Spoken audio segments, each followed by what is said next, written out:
ద్వారా జరిగినటువంటి నష్టాన్ని కాంగ్రెస్ పార్టీ చాలా మంది జీవో 46 ద్వారా మాకు నష్టం జరుగుతూ ఉంది. దీనివల్ల మహబూబ్ నగరే పెద్ద ఎత్తున నష్టపోతా ఉంది. మహబూబ్ నగర్ జిల్లాకు చాలా పెద్ద ఎత్తున నష్టం జరుగుతూ ఉంది. ఉద్యోగాలు, ఆ ఉద్యోగ నియామకాల్లో ఈ ప్రాంతానికి తీవ్ర నష్టం జరుగుతుంది. ఎక్కువ మార్కులు వచ్చినప్పటికీ కూడా ఇక్కడ వారికి ఉద్యోగాలు రాకపోవడం, తక్కువ మార్కులు ఉన్న వాళ్ళకి ఉద్యోగాలు రావడం, దీనివల్ల పాలమూరు జిల్లా యువత అంతా కూడా పెద్ద ఎత్తున నష్టపోతున్నటువంటి అంశాన్ని ఆ రోజు లేవదీస్తే జీవో 46ని రద్దు చేస్తా అని చెప్పినటువంటి రేవంత్ రెడ్డి గారు, దీనివల్ల ముఖ్యంగా నష్టపోతున్నది మన గ్రామీణ ప్రాంతాలు ఉన్నటువంటి అభ్యర్థులు పెద్ద ఎత్తున నష్టపోతా ఉన్నారు. ఇది రేవంత్ రెడ్డి గారికి కనిపిస్తలేదా? దీని గురించి ఇలాంటి భరోసా ఇప్పటిదాకా వాళ్ళకి కల్పించలేనటువంటి పరిస్థితిని అందరూ గుర్తించాలని చెప్పి నేను కోరుతా ఉన్నా. ఇమ్మీడియట్ గా ఈ జీవో 46ను రద్దు చేసి రూరల్ లో ఉన్నటువంటి అభ్యర్థులకు అందరికీ కూడా వెంబడే న్యాయం చేసే దిశగా ఈ యొక్క రాష్ట్ర ముఖ్యమంత్రి రేవంత్ రెడ్డి గారు చర్యలు తీసుకోవాలని చెప్పి సందర్భాన్ని డిమాండ్ చేస్తా ఉన్నాను. అదేవిధంగా రాష్ట్రంలో దాదాపు 40,000 పైన టీచర్ పోస్టులు ఖాళీ ఉన్నాయి. వచ్చిన వెంబడే మెగా డిఎస్ చేసి మొత్తం నింపేస్తామని, టోటల్ గా ఫుల్ బిల్ చేస్తామని చెప్పి, మరి ఇప్పటిదాకా కేవలం ఏదో నామమాత్రంగా కొన్ని పోస్టులు వేసి మేము ఉద్యోగాలు ఇచ్చామనేటువంటి మాట మాట్లాడుతున్నటువంటి రేవంత్ రెడ్డి గారు 40,000 ఉద్యోగాల మాట ఏమైంది, 40,000 టీచర్ పోస్టులు ఉద్యోగం నింపే మాట ఏమైంది అని చెప్పి నేను ప్రశ్నిస్తాను. దాని గురించి మీరు జవాబు చెప్పండి అని చెప్పి నేను కోరుతా ఉన్నాను. అదేవిధంగా డిఎస్సి పరీక్షలు ఆఫ్లైన్లో నిర్వహిస్తామని చెప్పి మళ్ళీ ఆన్లైన్లో ఈరోజు నిర్వహిస్తూ ఉన్నారు. మరి ఎందుకు మీరు ఇచ్చిన మాట నిలబెట్టుకోవడం లేదని చెప్పి సందర్భంగా ప్రశ్నిస్తా ఉన్నాను. ఇచ్చిన మాట నిలబెట్టుకోవాలని చెప్పి నేను డిమాండ్ చేస్తా ఉన్నాను. అదేవిధంగా టెట్ అయినా డిఎస్సి అయినా దరఖాస్తు చేసుకుంటే మరి ఈరోజు ఎందుకు మీరు ఫీజులు పెంచిందని చెప్పి సందర్భాన్ని అడుగుతా ఉన్నా. 1000 రూపాయలు పెంచింది, మరి ఎందుకు మీరు పెంచిందని చెప్పి నేను అడుగుతా ఉన్నా.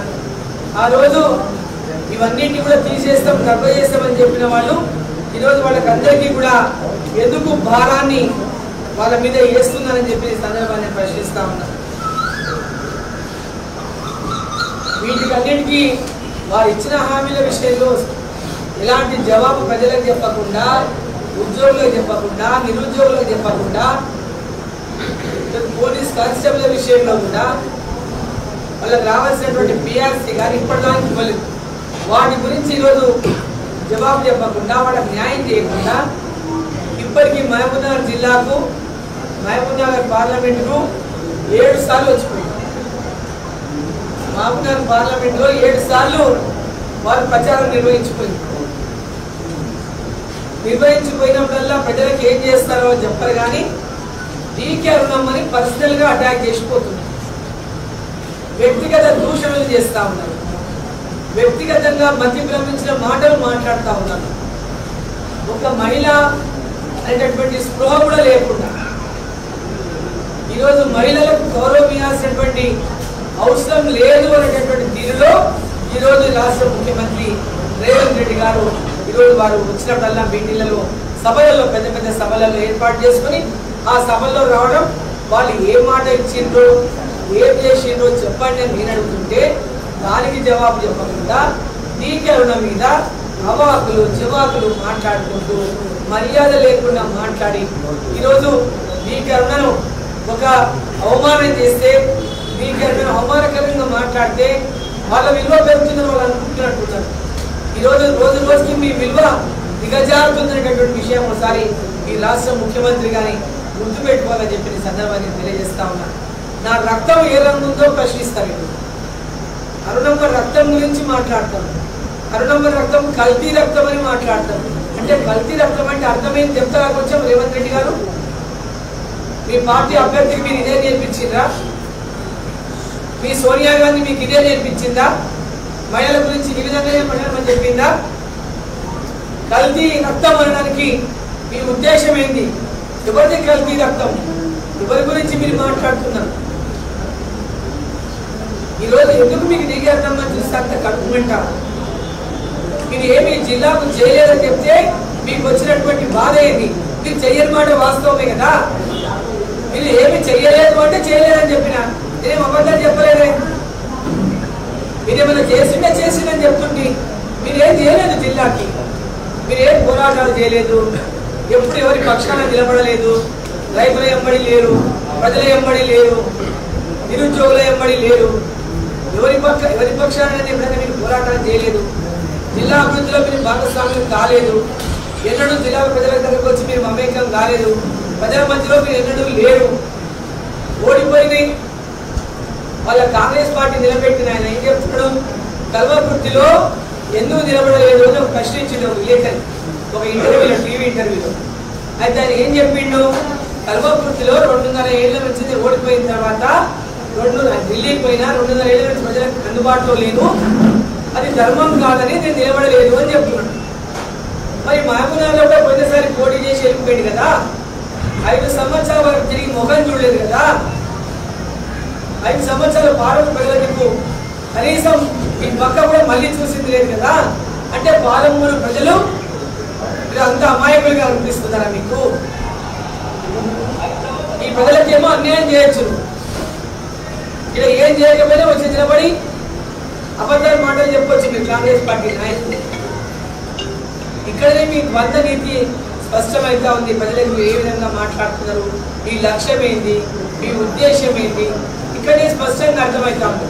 దాని విషయంలో జవాబు చెప్పుకోలేక అరుణమ్మని నోటికి వచ్చిన మాటలు తిడుతుంటే ఇది ఎవరు హర్షించరు.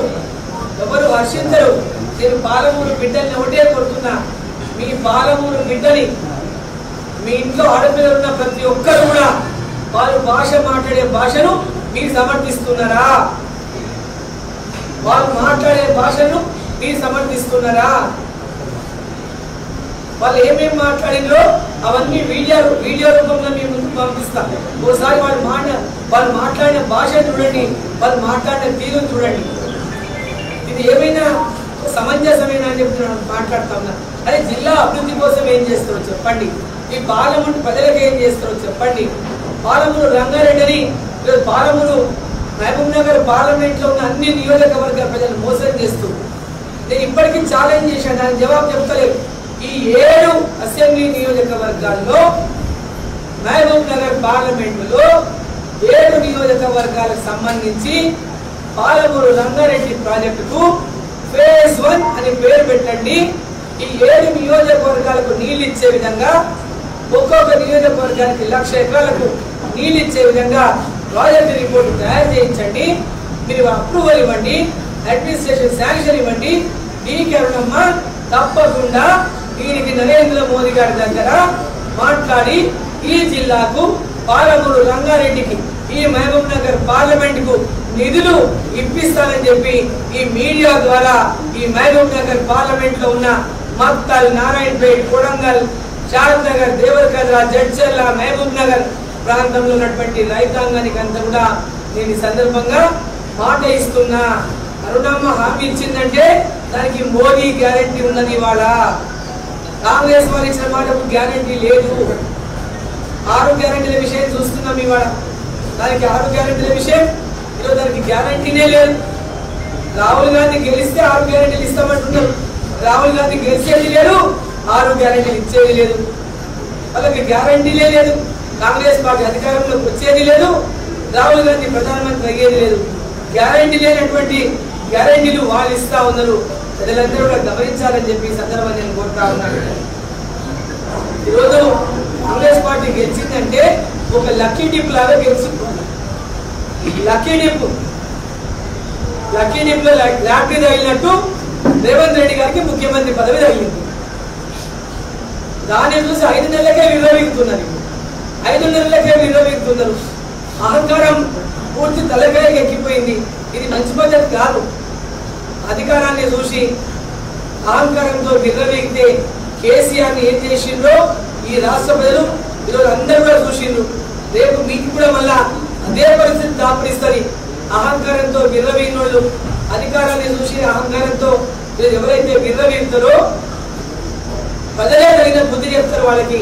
మొన్న ఏ విధంగా టీఆర్ఎస్ బుద్ధి చెప్పిందో, ఏ విధంగా కేసీఆర్ కుటుంబానికి బుద్ధి చెప్పిందో, అదే రకంగా మళ్ళీ రేపు రేవంత్ రెడ్డి గారికి బుద్ధి చెప్పనికే ఈ యొక్క పాలమూరు జిల్లా ప్రజలు, మహబూబ్నగర్ పార్లమెంట్ లో ప్రజలు సిద్ధంగా ఉంటారని చెప్పి సందర్భాన్ని తెలియజేస్తా ఉన్నాను. ఈరోజు రేవంత్ రెడ్డి గారికి ఎలాంటి అనుభవం లేదు. ఒక మంత్రిగా పనిచేయలే, ఎమ్మెల్యేగా పనిచేసి కూడా ఏ రోజు కూడా ప్రజల కోసం పనిచేయలే, ఏ రోజు పరిపాలన పైన ఆయన దృష్టి పెట్టలేదు, కేవలం ఏ వర్గ ప్రజలకు అందుబాటులో లేదు, ఎవరి సమస్యల పరిష్కారం కోసం 10 మందిలో కోసం సమస్య పరిష్కారం చేయలేదు. ఈరోజు లక్కీగా కాంగ్రెస్ పార్టీ అధికారంలో వస్తే లక్కీగా వేరే పార్టీకి వెళ్ళి వచ్చినా లక్ ఉంది కాబట్టి ముఖ్యమంత్రి లక్కీ నిప్పు తగిలింది. అది చూసి మురిసిపోతాడు రేవంత్ రెడ్డి గారు. మాట్లాడితే బంగ్లా రాజకీయాలు, ఇప్పుడు ఇష్టం వచ్చిన బూతు మాటలు, బూతు మాటలు మాట్లాడే ముఖ్యమంత్రి రాష్ట్రానికి ఉన్నాడంటే సిగ్గై ఆడపిల్లలంతా తలవంచుకునేటువంటి పరిస్థితి కనిపిస్తున్నాడు. ఆయన ఎన్ని మాటలన్నా అది డీకే అరుణమ్మకి ఏ మాట తగలదు. డీకే అరుణమ్మ చాలా స్వచ్ఛమైన మనసుతో ప్రజలకు సేవ చేస్తున్నటువంటి నాయకురాలుగా ఈ జిల్లాలో గుర్తింపు పొందింది. ఈరోజు ప్రజల కోసం త్యాగం చేసినటువంటి కుటుంబంలోకి వెళ్ళి డీకే అరుణమ్మ వచ్చింది. స్వాతంత్ర పోరాటంలో మా తండ్రి మా మామ పాల్గొని జైలు పోయి వచ్చింది. తెలంగాణ పోరాటంలో మా నాయన పోరాటాలు చేసి జైలుకు పోయి వచ్చిండు. నా భర్త జైలుకు పోయి వచ్చిండు. పెద్ద ఎత్తున దెబ్బలు తిన్నాడు తెలంగాణ పోరాటంలో. మా తండ్రి ఈ మొన్న 2005లో కాంగ్రెస్ ప్రభుత్వం అధికారంలోకి వచ్చినాక నా తండ్రి తమ్ముడిని నక్సలైట్ల కాల్పుల్లో మేమిద్దరం మా కుటుంబంలో ఇద్దరిని పోగొట్టుకున్న కుటుంబం మాది. తండ్రిని పోగొట్టుకొని తమ్ముని పోగొట్టుకొని కూడా ఎక్కడ వెనుక తిరగలేదు. ప్రజల మధ్యలో ఉండి ప్రజలకు సేవ చేస్తున్నటువంటి కుటుంబం మాది. ఈరోజు 5 ఏళ్లలో 5,000 కోట్లు సంపాదించిన కుటుంబం కాదు, 67 ఏళ్ళుగా ప్రజల కోసం పనిచేస్తున్నటువంటి కుటుంబం, ప్రజాదరణ పొందినటువంటి కుటుంబం. ఈ యొక్క జిల్లా అభివృద్ధి కోసము, ఈ జిల్లా రైతాంగం కోసము, ఈ జిల్లా విద్యార్థుల కోసము, ఈ జిల్లా యొక్క మహిళల కోసము, రైతుల కోసము, అన్ని వర్గాల వారు ఎస్సీ, ఎస్టీ, బీసీ, మైనారిటీ ప్రతి ఒక్కరు కూడా ఈ రోజు అభివృద్ధిలోకి రావాలని, ఈ జిల్లాని అభివృద్ధి పదంలో నడపాలని నరేంద్ర మోదీ గారి దేశాన్ని ఏ లక్ష్యంతో అయితే వారు ఈ దేశాన్ని ప్రపంచ దేశంలోనే అభివృద్ధి చెందిన దేశంగా తీర్చిదిద్దాలని ప్రయత్నం చేస్తున్నారో, అదేవిధంగా డీకే అరుణమ్మ కూడా ఈ ప్రాంతాన్ని అభివృద్ధి చెందినటువంటి ప్రాంతంగా తీర్చిదిద్దే విధంగా డీకే అరుణమ్మ పనిచేస్తా ఉంది. పేదవాళ్ళకు అండగా ఉండాలని పనిచేస్తా ఉంది. నరేంద్ర మోదీ గారు ఇచ్చిన ప్రతి పథకాన్ని పేదలకు అందించాలని ఈరోజు పెద్ద ఎత్తున ప్రజల లోపల విశ్వాసాన్ని చూరగొన్నది. అది ఓర్చలేక మాట్లాడేటటువంటి మాటలన్నీ కూడా ఈరోజు పాలమూరు ప్రజలు గమనిస్తా ఉందని చెప్పి సందర్భాన్ని తెలియజేస్తా ఉన్నారు. ఈరోజు మహబూబ్ నగర్ కి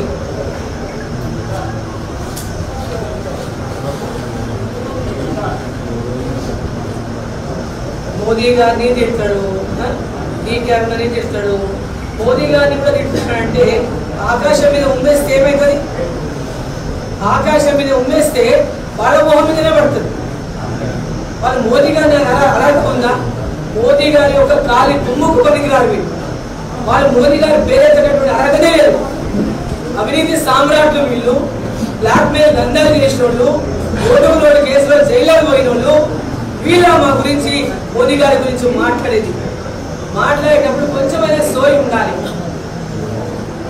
ఈరోజు మహబూబ్ నగర్ అభివృద్ధి కోసం 9 లక్షలు తీసుకొని ముందుకు పోతాం. మన జిల్లాలో వికసిత్ మహబూబ్ నగర్ అంటే అభివృద్ధి చెందినటువంటి మహబూబ్ నగర్ లక్ష్యంగా ఈ జిల్లాని అభివృద్ధి పదంలో తీసుకెళ్లడం.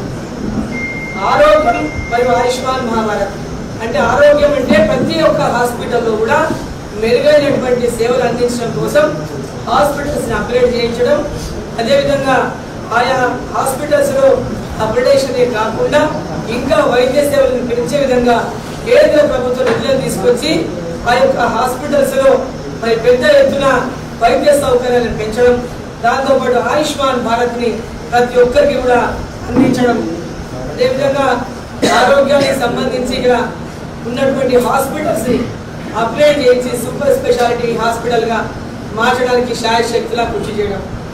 మరి యువశక్తి మహబూబ్ నగర్ అంటే విద్య, చదువు, పిల్లలకు ఉచితంగా విద్య, నాణ్యమైన విద్య అందించే విధంగా స్కూళ్ళను అన్ని స్కూళ్ళను కూడా అప్గ్రేడ్ చేయించడము, స్కూల్లో కూడా మంచి ఫెసిలిటీస్ అందించడము, మంచి నాణ్యమైన విద్యను అందించడము, దాంతోపాటు చదువుకున్న పిల్లలకు వొకేషనల్ కోర్సెస్ ఇప్పించడము, చదువుకున్న పిల్లలకు స్కిల్ డెవలప్మెంట్ ట్రైనింగ్ ఇప్పించడము, అదేవిధంగా విద్యాపరంగా కూడా ఇక్కడ IIIT లేదా టెక్నికల్ ఎడ్యుకేషన్ సంబంధించి మరి విద్యా సంస్థలను తీసుకొచ్చే విధంగా మరి తప్పకుండా ప్రయత్నం చేస్తా అని చెప్పి తెలియజేస్తా ఉన్నా.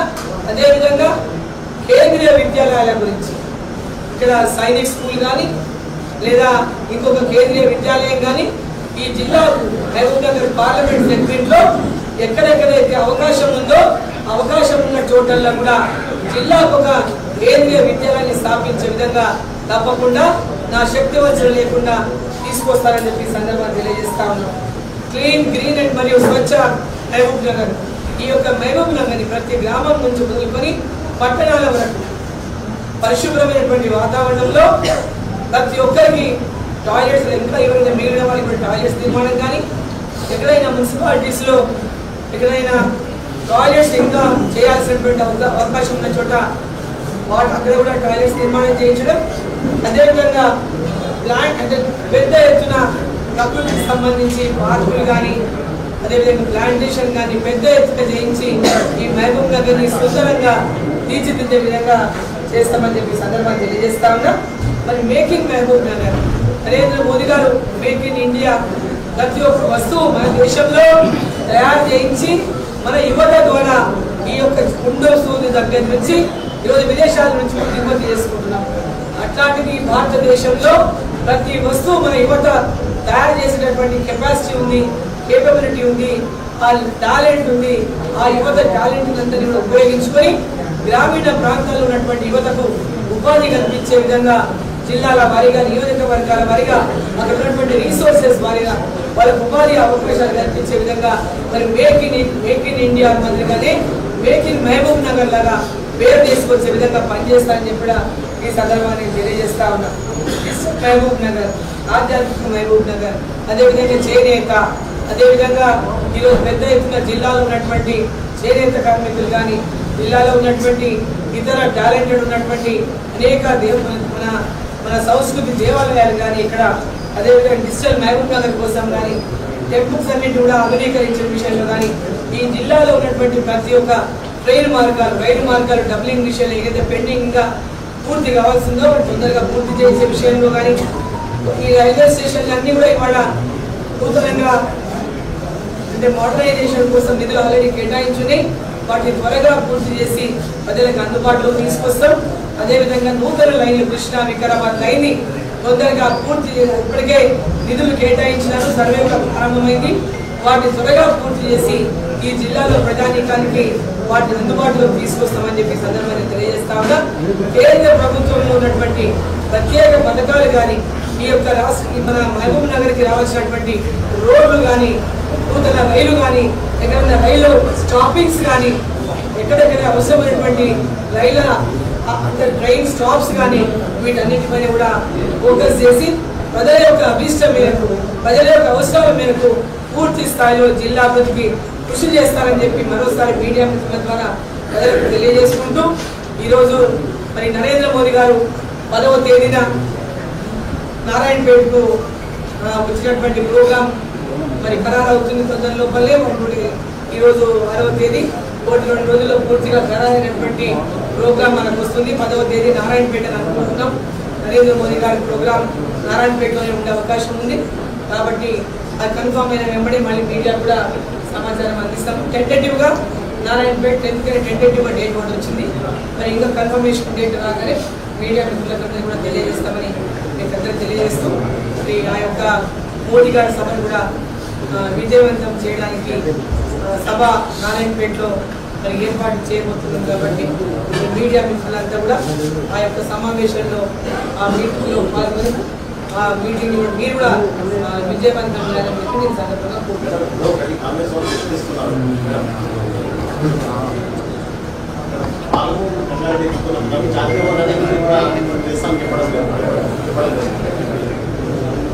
జాతీయ హోదాని ఉంటే కావాలా, దానికి నిధులు కావాలి. నాకు అర్థమైతే అసలు జాతీయ హోదాకు కేంద్రం నిధులు ఇస్తామంటే ఆ వర్డ్ అనేది ఎందుకు వీళ్ళకి అంత పర్టికులర్ అడుగుతున్నారు. జాతీయ హోదా 60% నిధులు కేంద్ర ప్రభుత్వం కేటాయిస్తామని చెప్పింది, ఇస్తామని చెప్పింది, పదే పదే చెప్పినాము. మరి ఆ జాతీయ హోదా అనేటువంటి వర్డ్ అనేది ఎందుకు మీరు సో పర్టికులర్ అడుగుతున్నారు? మనకు కావాల్సింది నిధులు, మనకు కావాల్సింది ప్రాజెక్టు, మనకు కావాల్సింది ప్రాజెక్టు నిధులు కావాలి. అవి పూర్తి చేసుకోనికే ఇలా మనం ఏం చేయాలో ఇక్కడ నుంచి వాటిని చేసి పంపాలి. కానీ అవి చేయకుండా ఆ నిధులు తెచ్చుకోవాలంటే 60% నిధులు ఇక్కడ మీరు ఫుల్ఫిల్ చేయాల్సినవి ఏముంటే ఫస్ట్ ఫుల్ఫిల్ చేయాలండి. వచ్చి 5 నెలలు అయింది, ఇప్పటిదాకా ఒక రివ్యూ లేదు. పాలమూరు రంగారెడ్డి ఒక రివ్యూ లేదు. ఉదండాపురం రైతులందరూ వచ్చి ల్యాండ్ తీసుకున్నారు, తోపులేసిండ్రు. 5 నెలలు అయిపోయింది. ఈ ప్రభుత్వం వచ్చినప్పుడు మనం న్యాయం చేస్తున్నట్టుకున్నాం. ఇప్పటిదాకా మమ్మల్ని బలకరించే దిక్కులేదంటున్నారు. ప్రతి రిజర్వాయర్ కింద ఉన్నటువంటి రైతులు వీళ్ళు ఏం మాట్లాడుతున్నారు? ప్రజల సమస్యలు, రైతుల సమస్యలు పట్టించుకోకుండా వాళ్ళకి సమాధానం చెప్పలేక రోజు డీకేంద్రము తింటే మాకు కోట్లు పడతాయి అనుకుంటే, మోదీ గారు తింటే కోట్లు పడతాయి అనుకుంటే, ఊరూరా మోదీ మోదీ మోదీ, ఊరూరా డీకేంద్రం చేస్తాం, డీకేంద్రం చేస్తాం, మోదీ గెలవాలి, అన్నమ్మ గెలవాలని ప్రతి ఊళ్ళో ప్రజలు మాట్లాడుకుంటుంటే అది చూసి ఓర్చుకోలేక ఓడిపోతున్నటువంటి భయంతోన ఈరోజు రేవంత్ రెడ్డి మాట్లాడుతున్నాడు. ముక్కుమోహన్ ఉన్నటువంటి క్యాండిడేట్ పెట్టి ఈ ప్రాంతంలో ఇలాంటి భాగస్వామ్యం నిలబెట్టిన క్యాండిడేట్ గెలిచిన అట్లే ఉండడం, ఇప్పుడు కాంగ్రెస్ నిలబెట్టిన నిలబడినట్లే. అరే టీకా ఉన్నమ్మా, ప్రజల మధ్యలో ఉంది, ప్రజల కోసం పనిచేసింది, ప్రజల కోసం పనిచేస్తుంది, పూర్తిగా ఫుల్ టైమర్ గా ప్రజల కోసం పనిచేస్తున్నారు. ప్రజలకు ఆ విశ్వాసం అరుణమ్మని గెలిపిస్తాం, మోదీని గెలిపిస్తాం. మోదీ గారు ఉంటే అరుణమ్మ అన్ని పనులు మాకైతే, మోదీ గారు ప్రధానమంత్రి ఉంటారు. పోయినసారి ఓడిపోయింది, నష్టపోయింది పాలమూరు జిల్లా. ఈసారి మేము అరుణమ్మని గెలిపించుకుంటామని ప్రజలంతా కూడా భావిస్తుంటే అది చూసి ఓడ్చుకోలేక రోడ్డుకి వచ్చినటువంటి మూతులు తీసుకుంటాము మహిళలు పట్టుకొని. అది వాళ్ళ విజ్ఞతకే వదిలేస్తున్నా. వాళ్ళు తిట్టే వాళ్ళు తిట్టే తిట్లు ఒక దేవతను తిట్టినట్టు, వాళ్ళు తిట్టే తిట్లు ఒక మహిళను తిట్టే ఒక శక్తిని తిట్టినట్టు. అది వాళ్ళు గుర్తుపెట్టుకోవాలి. ఒక మహిళా శక్తిని తిట్టినట్టు, ఒక మహిళ ఎదుగుతుంటే చూసి ఓర్వలేక వాళ్ళు తిడుతున్నట్టు. మీరు అడగండి, మీరు ఏం చేసినా చెప్పుకోరండి, మీరు ఏం చేస్తారో చూపుకోటి అడగండి. కానీ వ్యక్తిగతంగా దూషణలేదు, వ్యక్తిగతంగా అవమానకరమైనటువంటి మాటలేదు. ఇది ఒక పద్ధత, ఇది ఒక పద్ధతేనా? మేమేమైనా వాళ్ళని దూషించినా, నేనేమైనా వాళ్ళని తిట్టినా, నేనేమైనా వాళ్ళని అన్నానా? అయ్యా మీరు ఇచ్చిన హామీలు నెరవేర్చండి అంటున్నా. అది తప్ప? మీరు ప్రజలకు 6 గ్యారెంటీలు ఇచ్చి మోసం చేసిండ్రు, వాటిని ఇవ్వండి అంటున్నా. అది తప్ప? ఇది నేనేంటి వస్తాడు భాష సౌండ్ పెట్టాలి పైకి.